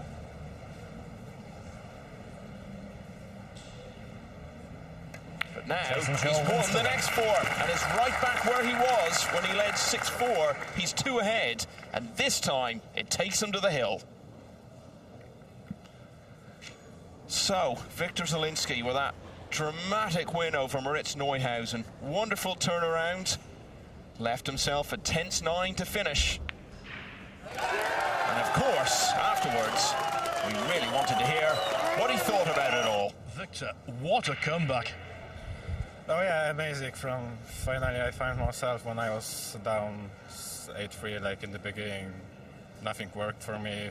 Break my game, I played terrible, and he played also quite well. He got the chance to go up, I think 10-7, but I think he cracked under pressure. I handled really well the pressure because my hand was really shaking in the last rack. I got really like tough opening shot, really tough, but I made it like in the heart of the pocket. So I'm really glad that I'm through to the last 16 for tomorrow. So when you had that winning 9-ball, I saw you move away from the table, take a drink of water. What was going through your mind? Were you really nervous? Oh yeah, you know, I thought that it's gonna be easier because, like, you know, I see myself like 4 balls, like 6, simple 7, and simple 8 ball, like, and then like I was straight on the 7, which like made a little bit tougher, like positional shot for the 8 ball. I also like the cue ball and the 8 ball was almost frozen to the rail, and I had to play for the side pocket. And side pockets on diamond table are never easy, and under pressure it's never easy shot. So I'm happy that I held. You're a very young man still. You've played all over the world. Have you ever played in an atmosphere like this? No, to be honest, no. I've never played with Polish crowd. It's such amazing. Like, I really appreciate their support. They are really amazing. And now you're one of 3 Polish players in the last 16. Oh yeah, I think quite good result for us. Hopefully someone will make it to the final 4 for the final day. Let's see, maybe 2 or 3, even 3. I don't know if we have chance to. For 3 persons, 2 will be really super. And last up, is this going to be the biggest weekend of your life so far? We'll see. I hope I will pocket the last ball of the tournament, so then yeah, for sure. Victor, the victor again. Great, congratulations. Thank you very much. Chang Yong-lin might not be far behind him in getting through. He's now 10-5 up on Ko Pin-Yi. As we see a wonderful shot there on the 2, Carl, from John Morra. Yeah, this is a decent chance.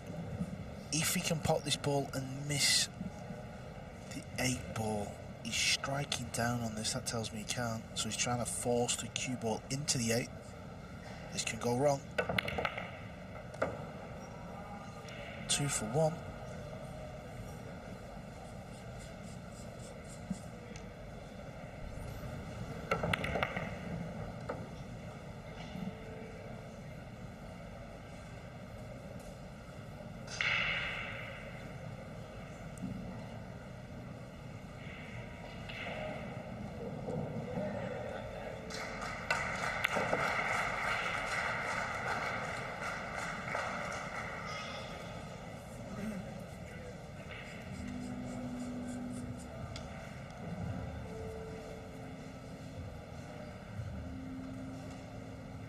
Well, this is a really good psychological effort.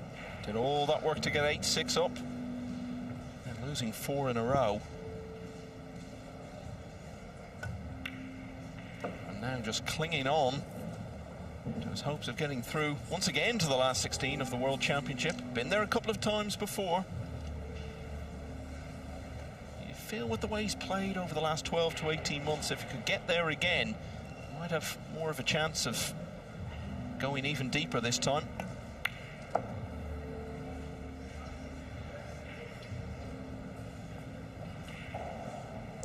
Well, he's He's very much still in this match, is John. He is. He'll be looking to take it to a hill finish by winning the next rack, and he will be breaking at 10-9 down.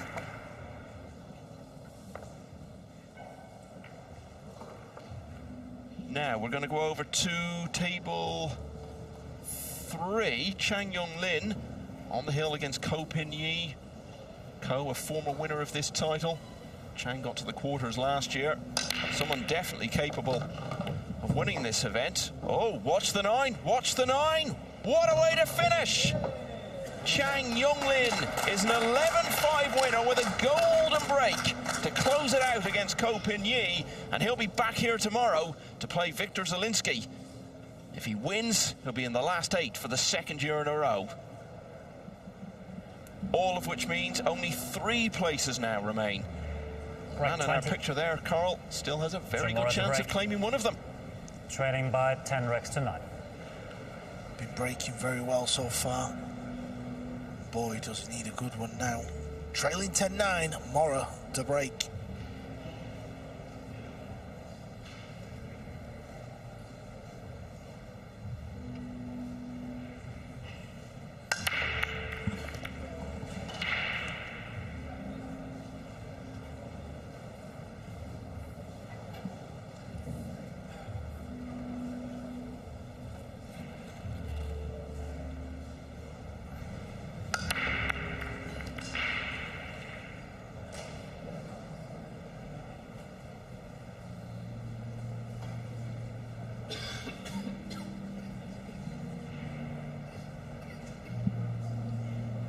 So what do you make of this situation, Carl?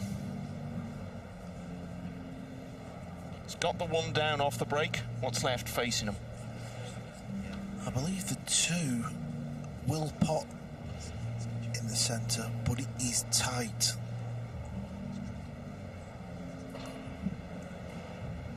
I think it's a lot tighter than certainly what that tells us as well. I know we can't quite see the angle, but the fact that it's taking, you know, so much time means it's not. Yeah, there you see, that's a better view. May not even attempt it. It is so tight. He didn't attempt it. Could be in trouble here though. Shaw could actually chop the 2 in, but he can't guarantee where the cue ball's going.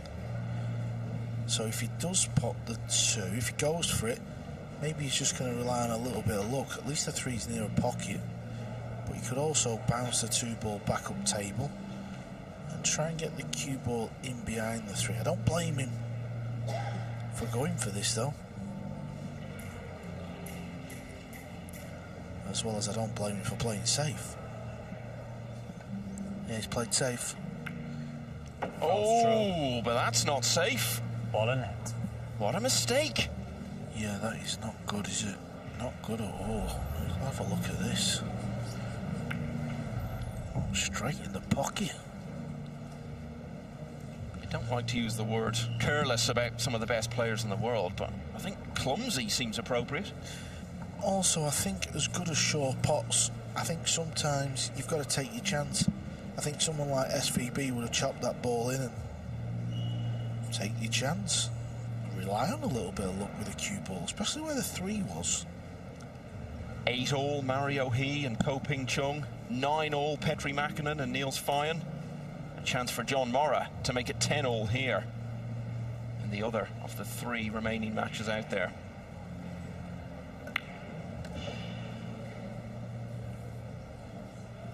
This is what we come to expect, isn't it, Michael? You know, we started with 1-8. We get rid of some players that are not quite up to the pace, and today has really delivered. We've had some quality close matches all around. Yeah, and this is just last 64 and 32. I have to feel the very best is quite definitely yet to come. What a day it's been.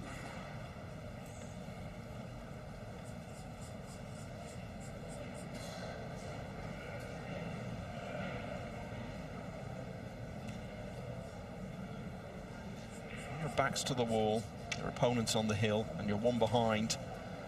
You always have that incentive in the back of your mind of knowing that If you can take it to the last rack, you'll have the break.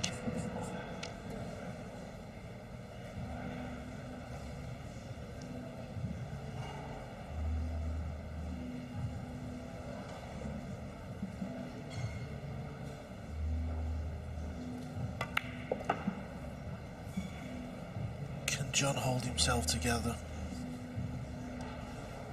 He's been involved in big matches, of course he has. But it just feels different this. He's playing Jayson Shaw in the World Championships, last 32. He's 10-9 down. And it's on centre court.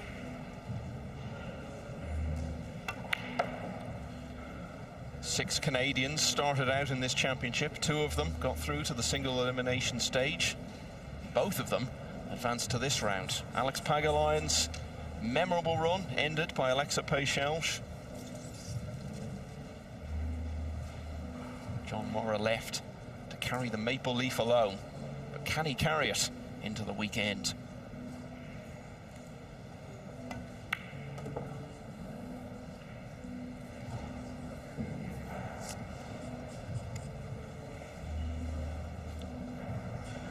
Don't think, yeah, he can just reach it. He can just stretch over and reach it. That makes life a lot easier.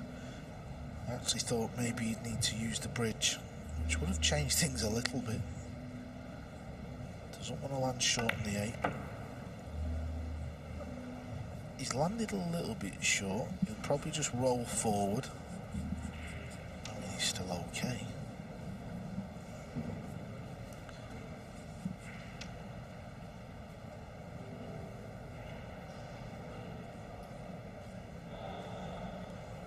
So the cue ball has not come in towards the 9, it's gone a little bit higher, but it is this 9 ball to tie what has been a classic. We've had mistakes, we've had good stuff. The match has turned from side to side, but it's this 9 for Hill.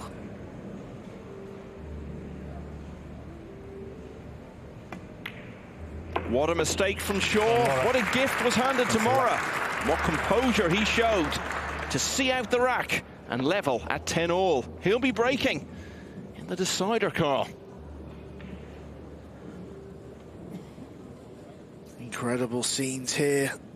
Yeah, and drama on the other two tables still going as well. Let's go to table 11. Petri Mäkinen really turned it around against Niels Fyen. And then Fyen got back on top. But now Mäkinen has levelled again at 9-all. And Ko Ping Chung has won the 17th rack against Mario He. He now leads 9-8. A defeat for Ko Ping Yi a little earlier by Chang Young Lin with that golden break to finish it means that Ko Ping Chung is the only one of the three brothers who started out left in this championship.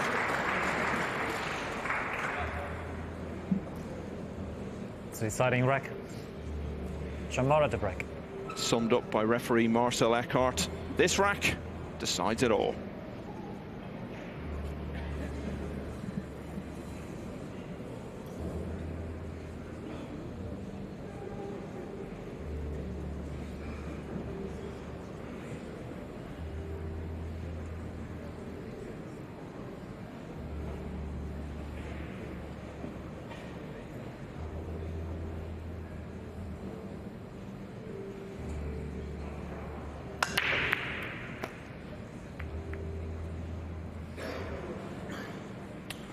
He's got a shot here. He has got a shot on the 2. There is a gap there. Will Jayson Shaw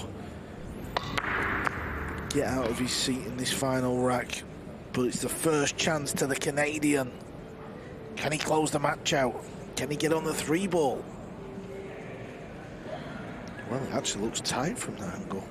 Can he even pot that ball?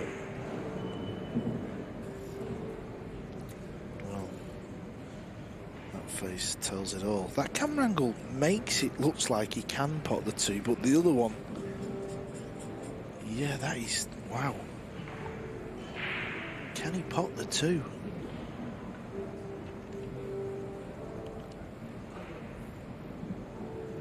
Well, JJ sat behind me, he thinks he can. good enough for me.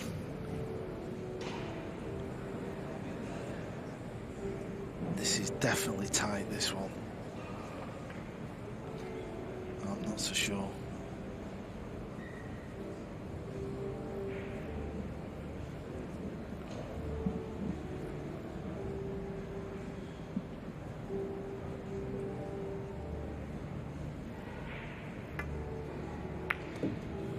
Yeah, he could.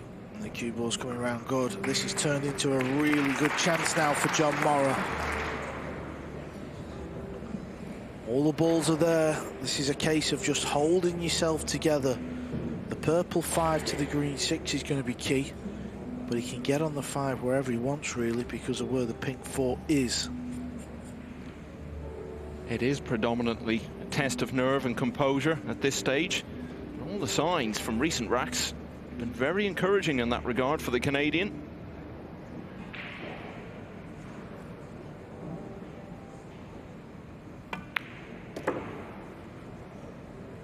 Overrun the cue ball a little bit there.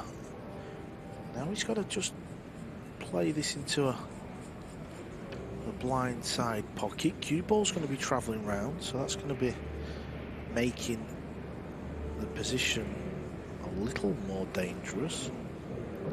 And this should have just been a couple of stop shots to get to the 5, really.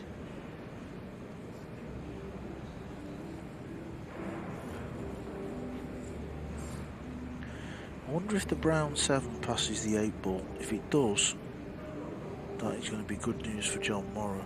If it doesn't, it might help Shaw. Needs a cue ball to keep rolling. It's a little shy of pace. Oh, it's tight.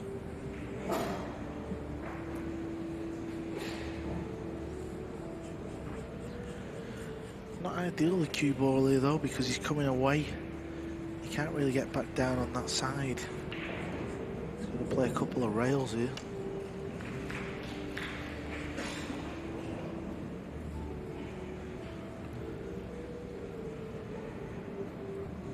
Could also try and play near the 9 softly, but he isn't because of where he's aiming on the cue ball, so he's going twice across.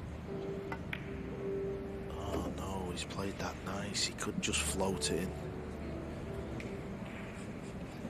This isn't bad, you know. I think he can play for the brown 7 in the same pocket as this 6. This is pretty much the shot. If he gets the cue ball back to where it is now, he's won the match. This is Shaw's last chance to stay in this year's World Nineball Championships. It's all about this shot now. Can he pot it? Can he get the cue ball back where it is? Shaw's looking at the TV screen in the distance. It's in the heart of the pocket. What's the pace like? Pace is fine. He can go off the back rail again. Jayson Shaw is definitely good enough to be world champion, but it looks as though he's going to have to wait until 2024 for another chance to prove it. He's 3 balls away from going down in a hill-hill finish at the last 32 stage for the 2nd year in a row.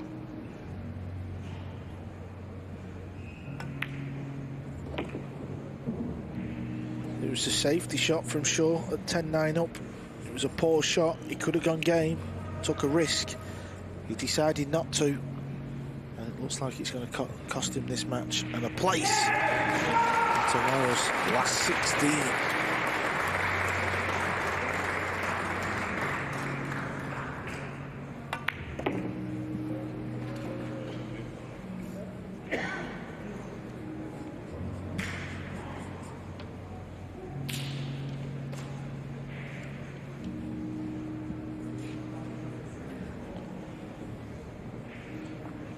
So it's this 9-ball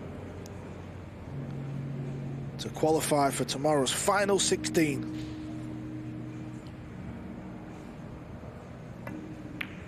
JM stands for John Morra and also for just marvellous.